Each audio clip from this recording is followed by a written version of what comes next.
In this video, I'm just going to go over, I'm just going to show you why you cannot revive most of these nickel metal cadmium packs or nickel metal hydride packs from these old camcorders and stuff like that. And that the only way you can really revive them properly is essentially to rebuild them, or you go on eBay, find a replacement, and just use that. I'll actually show you why, because I seen a disturbing video the other day that pretty much just shows you, oh yeah, you go ahead and put 300 volts to it, and then you'll sap the crystallization off, and they'll start charging again when the cell goes shorted or whatever the case is. There's even another one that says, oh yeah, just put 125 volts through it. It's a good way to electrocute yourself and, of course, to make the battery explode. Don't do that. You know what I mean? I'll show you why, for the most part, you can't just revive these. So here's a Sony MP33. Now, I'm not going to say all batteries, because once in a great while you get lucky. You get one that has not leaked and that had somewhat of a charge on it. Still has 3 volts or something on it. You might be able to recover if it's a newer pack. But for the most part, most of them are going to be like this. And I'll just simply show you, because I already went ahead and, as you can see, pried around it. I'm going to move that out of the way. And here's the cell. Actually, here you go. Let me go and pry this real quick if these want to come out, actually. Come on, come out. You can do it. Yeah, there you go. Yeah, it's kind of shoved in there. Probably because it's maybe even a little bit puffy. There's some acid in here. But either way it goes, we're just going to go ahead and... There you go, finally. You see why you can't just revive these? That's how most of them are going to be. See how it's leaked on pretty much every single cell? And you can see even around there where the insulator's covering and stuff like that. That's why you cannot simply rebuild these. These are gone. They need to be pretty much taken apart. I can go and save this. Pretty much spot weld new cells in there and call it a day if I want to actually rebuild this pack. We'll go to another pack. This one here I opened nicely, so this one I'm definitely going to rebuild. This one's not as old too, just to let you know. Alright? If you look really closely there, you'll start seeing that little bit of green right there. You kind of see that's not as flat. You can see some green over there, corrosion. And you can see kind of there. And this one was actually a brand new old stock. So that tells you why you cannot just revive these nickel cadmium or nickel metal hydrides. And the only way to do it correctly, obviously, is to tear the cells out. You need a spot welder to spot weld the new cells in. And you want to buy kind of similar cells. You want to get the same capacity or whatever. They still sell them, believe it or not. Another option too you can do too is actually going lithium and stuff, if you know what you're doing, which I might actually do on this pack here. And then you can put lithium cells on there. Of course, you're going to need to find a way to charge it properly and so forth. But either way it goes, you can do that too as well and stuff. But thankfully, these cells are somewhat still available. So I'm just going to go and order those up. And then in a whole nother video, I'll actually show you how to rebuild the battery pack. Matter of fact, that's going to be coming up in a day or two, because I got some more, actually that's going to be a lithium pack on that one. I got the cells coming in for that, and I'm going to go and completely rebuild that. But either way it goes, you can't just, go ahead and simply, expect to revive these cells. You have to actually replace them. So in this video, if you have one of these Sharp Viewcams and you have one of these battery packs, I have done this many times and they work fine. You can actually use AA nickel metal hydride batteries as replacement for the original cells that would have been in there. Now, the original Sharp battery pack, the cells would have only been 2,000 milliamp hours. These are 2,300 milliamp hours, and of course the aftermarket one uses slightly bigger cells. These are 2,700 milliamp hours. But since you can't find these cells no more except for dodgy sites, and they're probably going to be old, you know what I mean? Usually what I do is I just take double A's, not these particular ones. You can actually get ones online that don't have the as big of a positive terminal where they have the venting and all that on the top.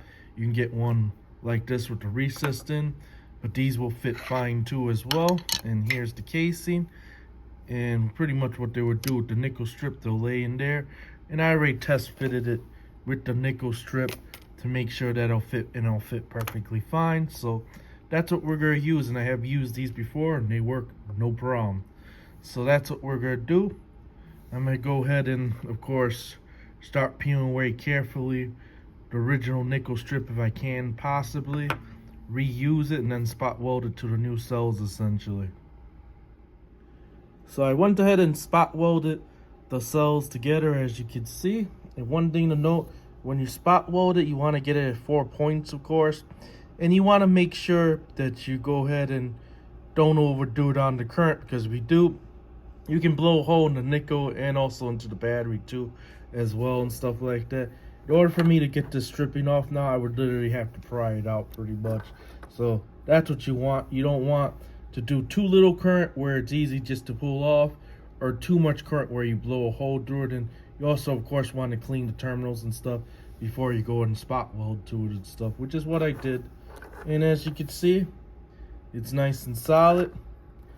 So now it's just to go ahead and put, of course, you know, we'll go ahead and use some of cap down tape and stuff like that to kind of insulate it a little bit better.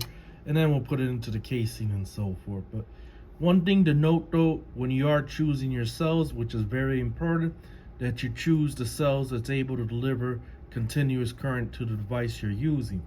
Now these are high drain cells. These aren't your regular, you know, smallish AA batteries. These are able to provide higher current for high drain devices and stuff like that. And that's why I chose these cells over, you know, just the regular ones and stuff like that. Now this camcorder is not going to be pulling more than an amp of current anyway continuously, and that's what these cells were actually rated for, was an amp continuous current. These can do up to 2 amps of current no problem, and typically they're really good at 1 amp of current continuously, so they should suffice and should be able to do the job. We'll go ahead and test that, of course, when I get the batteries into the camcorder. But I'm going to go ahead and clean this up, you know, trim this down a little bit so it fits in nice and snugly, but not too tight. Here's the spot welder that I use to actually spot weld the tabs onto the battery. You never want to solder onto the battery, because you can actually melt the insulator in the battery and cause an internal short and stuff, and you're gonna have a very bad day. So be careful with that. But either way it goes, I'm gonna go and finish taping this off, and then we'll get into the casing. Went ahead and finished installing the cells into the case, so next thing to do is just to glue the cover back on there pretty much. As you can see, went ahead and glued the pack back together, and you can see this pack came out really good.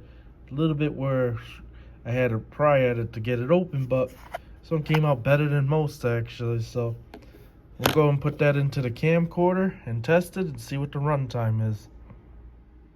As you can see, I have it on the power supply and currently charging it right now, so I'm gonna go and charge it fully on the power supply manually, and right now it's sitting at around 4.096 volts. Hopefully we'll be able to hit the 4.2 volts soon, which is what it'll charge fully, which each of the cells will be about 1.4 volts. So we'll go and let this charge fully, and then I'm gonna go ahead and discharge it completely and see how it handles current pretty much and so forth, and then we'll get into the camcorder. So have the battery on the load, and right now doing a discharge test, and so far so good. It's been on there for a while now, and it's doing the capacity I would expect it to. The battery's keeping nice and cool, so I can pretty much hold it there, and it's not even really warm at all. So there you go, and the next test would be probably in the camcorder itself. So here's the rebuilt battery for this camcorder. So I'm gonna go and put the battery into the camcorder and essentially let a tape run and see what the runtime is compared to the other battery pack. So here you go. And it goes in here, of course. So you just push this down here and this flips upwards. like that. And then we'll just slide this into there. And then we'll go and insert a tape. And we'll turn it on. Okay. Let's just put a tape in there.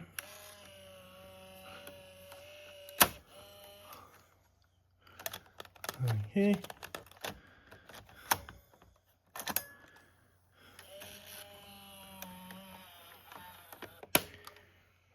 Okay.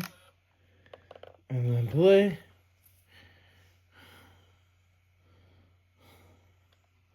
And then let's just put the counter on so that way we can see what the counter could be. Alright.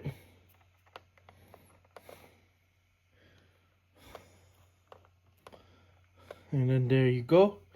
And then I'll just let it play through the whole tape, and then we'll be back once the battery gets ready to die pretty much. But as you can see, it is working.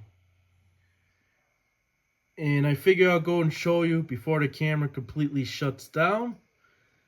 But yes, as you can see, it is still running. And it's 58 minutes going on to 59 minutes, so it's going on to about an hour soon. And yes, it's still running. Even though the battery light flashes, gonna shut down at any moment. It's literally getting on to about an hour and it's still running. I was not expecting no more than 40 to 45 minutes tops, just because, you know, this is only 2300 milliamp hours versus the original 2700 milliamp hour battery pack. And yep, it still works. So that's unbelievable. So yeah, that was a success for sure. And just to give you an idea, I have another pack here. In this pack, which is 2700 milliamp hour, I get about 45 minutes max runtime before the camera shuts down. And then there you go. It shut down completely. So we hit literally just about an hour. Unbelievable. So yep, that was a complete success. And yes, this camera will run literally on 3 AA batteries. Now these are high drain batteries, so they're designed to handle higher current and stuff like that.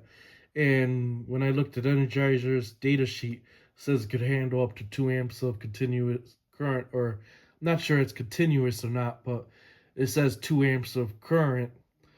Probably more likely it's going to be like 1 amp or so of continuous. But either way it goes, it did run and it ran no problem. And I have used these cells actually above an amp continuous, no problem. So I know they were going to work, and that's why I chose them to actually rebuild this pack, because I know it will work fine, because this camera doesn't draw more than an amp to 1.2 amps at max. So I knew it was perfect for this camera, and sure enough, it did. It superseded my expectation. I expected no more than 40-45 minutes runtime, and he literally gave me about an hour runtime on 2300 milliamp hour pack.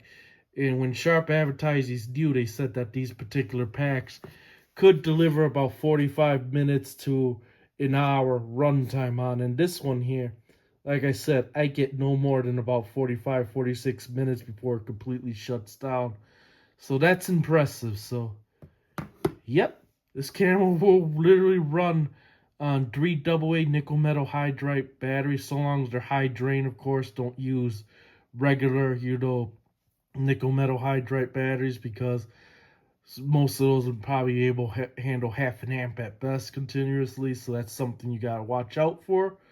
But yep, you can rebuild these packs, and as you saw, I got literally about an hour runtime on it. So there you go.